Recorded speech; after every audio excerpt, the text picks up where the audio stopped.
மாடை வெளியே பத்தி விடுங்க, வெளியே பத்தி விடுங்க. கைத்த விட்டுருங்க.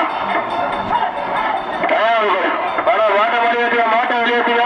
மாட்டை கைத்த முடிச்சிருவோம். மாட்டை வெளியேற்றுங்க. கைத்த கீழே முடிஞ்சிருக்கு. இந்த மயில் மாடு வேற, மாடு சும்மா மாடுங்க. சும்மா மாடு கைத்த போட்டு வெளியேறுங்க. கைத்த போட்டு வெளியேறுங்க. மாடு சும்மா மாடு. கைத்த அவுத்து கொண்டு வாங்கன்னு சொல்லி கமிட்டி செய்ய மாட்டேங்கிறீங்க. கைத்த வாங்க. கைத்த இந்த போய் தள்ளி விடுப்பா. கைத்த இந்த போய் தள்ளி விட ஒரு தள்ளி விட.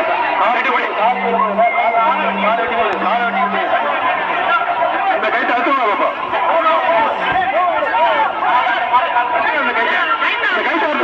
தம்பி அந்த கைத்தை அவுத்து விட, இல்லைன்னா கைத்தை எடுத்து உள்ள கூட பிரைஸ்ல விட்டுற குடிக்காதுன்னு சொல்லிட்டோம் முதல்ல. கைத்தோட வருதுன்னு சொல்லி ஆர் ராஜதுரை மீன் சுரட்டி கிடைக்கிறவங்க கவனிங்க. ஆர் ராஜதுரை மீன் சுரட்டி சும்மா மாடு இழுவ சும்மா மாடு. மாடு சீக்கிரமா மாட்டு வரவும் சீக்கிரமா அப்போ ஈசி சாரு இந்த மாட்டுக்கு ஈசி சார்